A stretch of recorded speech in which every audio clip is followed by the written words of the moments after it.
Esta es la tercera exposición sobre insuficiencia cardíaca crónica. No tengo conflictos de intereses para esta presentación. Nos abocaremos hoy a los métodos complementarios que se emplean en el paciente con sospecha de insuficiencia cardíaca y al diagnóstico de esta entidad. En esta diapositiva tomada de la Sociedad Europea de Cardiología, se puede ver que las herramientas fundamentales del diagnóstico son el examen clínico, el electrocardiograma, la placa de tórax y el ecocardiograma, a lo cual se agrega un biomarcador que son los péptidos natriuréticos.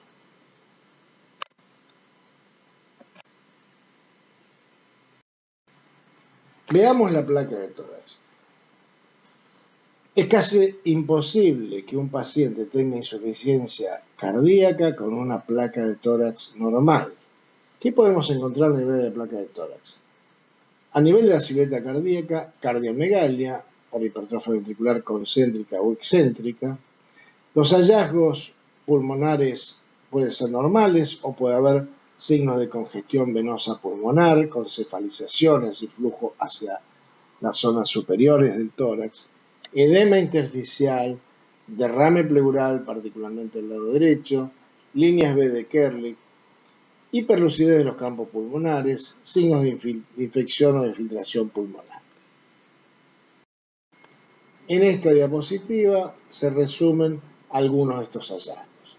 Fíjese en azul el flujo hacia las zonas superiores del tórax, la presencia de derrame pleural, la presencia de líneas B de Kerley, que es debido a edema intersticial, que son perpendiculares a la pleura, la presencia en verde de un derrame cisural, la cardiomegalia y el aumento de los cilios pulmonares y del líquido en general que hay en el intersticio pulmonar.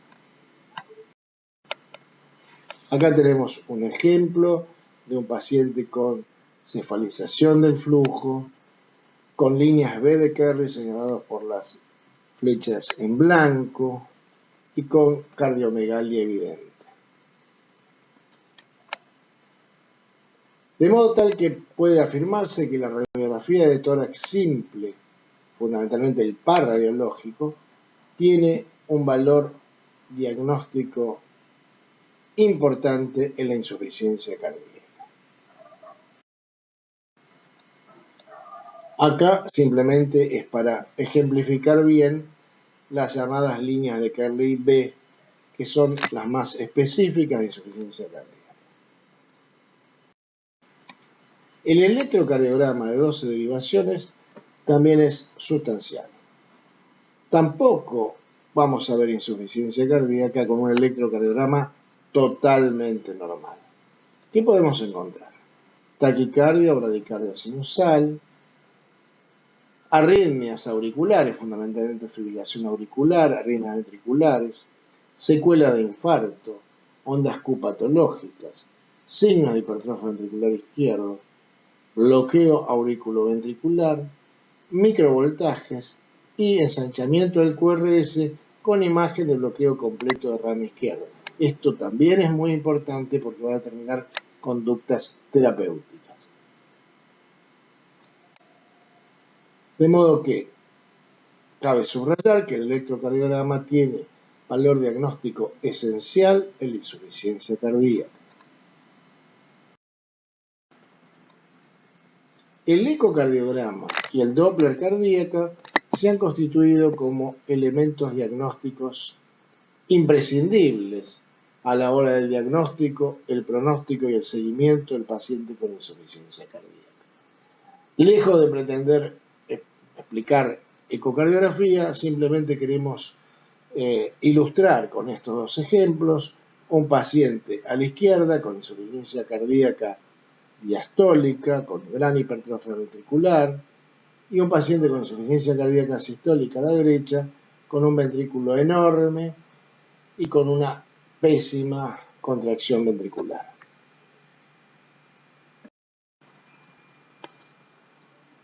La introducción de nuevos métodos como el eco tridimensional, que se ve a la izquierda, y la posibilidad de determinar la deformación del ventrículo izquierdo, como se ve a la derecha, agregan información sensible en el diagnóstico de insuficiencia cardíaca, pero este tipo de elementos deberán ser juzgados en conjunto con el especialista cardiólogo.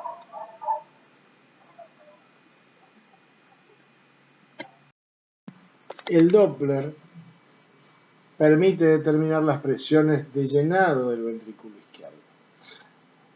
Lejos de hacer una explicación profunda de estas variables, como clínicos debemos pedirle al ecocardiografista que nos diga si las presiones de llenado del ventrículo izquierdo de un paciente determinado es normal o está aumentada. De modo tal que el ecocardiograma Doppler es básico junto a la clínica, la placa de tórax, el electrocardiograma y los biomarcadores como el BNP para el diagnóstico de insuficiencia cardíaca. Finalmente nos referimos al péptido natriurético BNP. Se puede determinar su forma previa, que es el ProBNP, pero independientemente de esto, es un biomarcador que está hablando de un aumento de la tensión parietal a nivel del ventrículo izquierdo. La importancia clínica de la determinación del BNP es que tiene una sensibilidad del 89% y una especificidad del 81% para el diagnóstico de insuficiencia cardíaca. Deben tener en cuenta el sexo, la edad del paciente y la función renal a la hora de evaluar si la determinación de BNP es normal o está elevada. Volviendo a las etiologías, recordamos que la insuficiencia cardíaca isquémica es prácticamente 2/3 de las insuficiencias cardíacas, las no isquémicas el tercio restante. Y allí se encontraría la hipertensión arterial. De modo tal que excluir el diagnóstico de enfermedad coronaria es fundamental, ya sea por medios no invasivos, como en este caso la cámara gamma, o por medios invasivos, como es el cateterismo cardíaco. En la actualidad, el cateterismo cardíaco, ya sea invasivo o su subrogante, que es la tomografía computada multicorte para el estudio de las arterias coronarias, es un elemento imprescindible a tener en cuenta en la evaluación del paciente con insuficiencia cardíaca, particularmente cuando sus factores de riesgo para enfermedad coronaria están presentes y no es necesario que el paciente haya tenido angina de pecho para no pensar en la causa etiológica coronaria. En esta diapositiva se resumen las recomendaciones de la Sociedad Europea de Cardiología. Simplemente deseamos subrayar algunas de ellas. La indicación del ecocardiograma transtorácico es clase 1, es decir que todo paciente con insuficiencia cardíaca debería tener por lo menos un ecocardiograma transtorácico. En algunas circunstancias, la resonancia magnética es imprescindible, particularmente en las situaciones en que debemos determinar enfermedades miocárdicas como la amiloidosis, la sarcoidosis, la enfermedad de Fabry, etc. Por último, la angiografía coronaria está recomendada en los pacientes que han tenido angina de pecho, pero que esta no puede excluir la causa coronaria. Y hay situaciones en que debemos reevaluar la estructura miocárdica y la función utilizando métodos no invasivos, como se observa en la parte final del slide.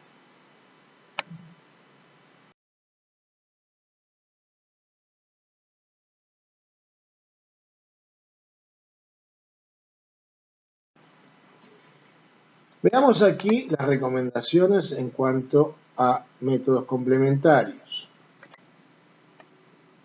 Son indicaciones clase 1, es decir, imprescindibles, tener una hemoglobina, un recuento de glóbulos blancos, el ionograma, sodio, potasio, la función renal, particularmente la creatinina y la urea, test de función hepática, la glucemia y la hemoglobina glicosilada, el perfil lipídico, la tirotrofina, la ferritina y en algunos casos particulares el péptido natriurético. El electrocardiograma y la placa de tórax son, como observamos, recomendaciones clase 1, es decir, imprescindibles.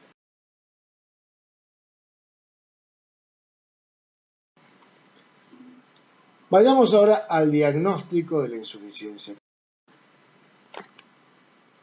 Desde hace muchos años se establecieron los criterios de Framingham, siendo los criterios mayores disnea paroxística nocturna, ingurgitación yugular, estertores pulmonares, es decir, crepitantes, cardiomegalia, edema agudo de pulmón, tercer ruido o reflujo hepatoyugular. Los criterios menores son edemas en los miembros inferiores, tos nocturna, disnea de esfuerzo, hepatomegalia, taquicardia y derrame pleural. De acuerdo a estos criterios, la presencia de dos criterios mayores o de un criterio mayor y dos menores o de tres menores establece el diagnóstico de insuficiencia cardíaca.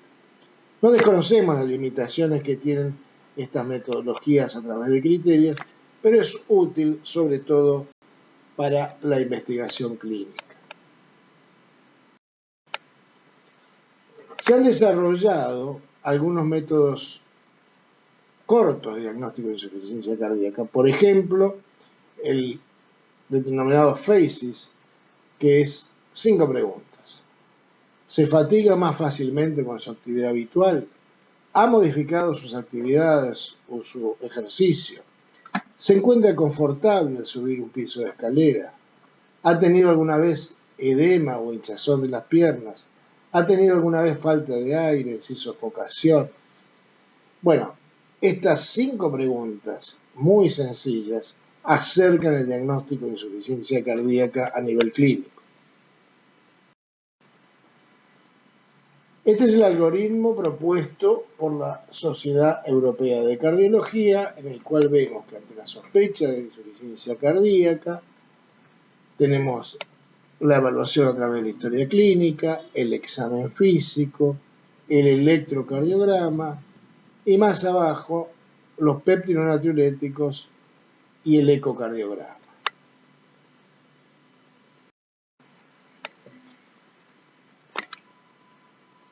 Desde hace ya 15 años se ha establecido un método de estadios de la insuficiencia cardíaca. El estadio C es el paciente que tiene daño estructural y tiene el síndrome de insuficiencia cardíaca. El estadio D es la insuficiencia cardíaca refractaria. Pero deben reconocerse los estadios A y B. El estadio A es un paciente que tiene alto riesgo para desarrollar insuficiencia cardíaca, pero que no presenta cardiopatía estructural. ¿Y quiénes son esos pacientes? Simplemente tener hipertensión arterial, enfermedad coronaria, diabetes, recibir drogas cardiotóxicas o tener una historia familiar de miocardiopatía, habla de un riesgo de tener insuficiencia cardíaca en el futuro. Y esto se incrementa, y pasamos al estadio B, cuando se agrega daño estructural aún en ausencia de síntomas.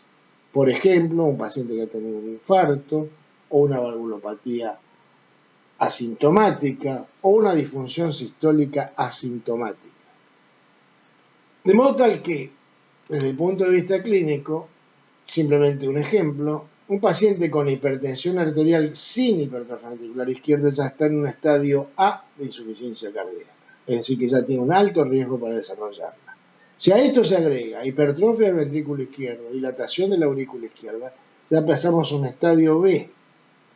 Y esto es inminente que el paciente va a desarrollar clínica de insuficiencia cardíaca. Es decir, que la epidemia de insuficiencia cardíaca debe ser contenida en el estadio A, es decir, el tratamiento de la hipertensión arterial, el tratamiento de los factores de riesgo de enfermedad coronaria, el control de la diabetes, el control de las drogas cardiotóxicas.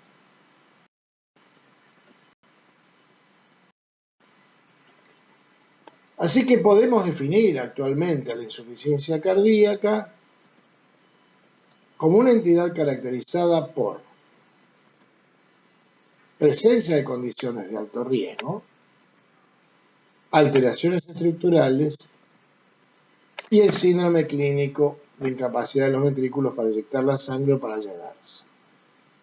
Esta es una visión mucho más global de la insuficiencia cardíaca y tenemos la convicción que esta visión más global que comprende la evaluación clínica del paciente es la única que podrá detener el aumento de incidencia y prevalencia de la entidad. De modo tal que el síndrome de insuficiencia cardíaca es la punta de un iceberg en el cual la cardiopatía estructural y algunos factores de riesgo son la parte más importante, es la parte a la cual el clínico tiene que acceder y tratar. En esta diapositiva tomada de la Sociedad Europea de Cardiología, se puede ver que las herramientas fundamentales del diagnóstico son el examen clínico, el electrocardiograma, la placa de tórax y el ecocardiograma, a lo cual se agrega un biomarcador que son los péptidos natriuréticos.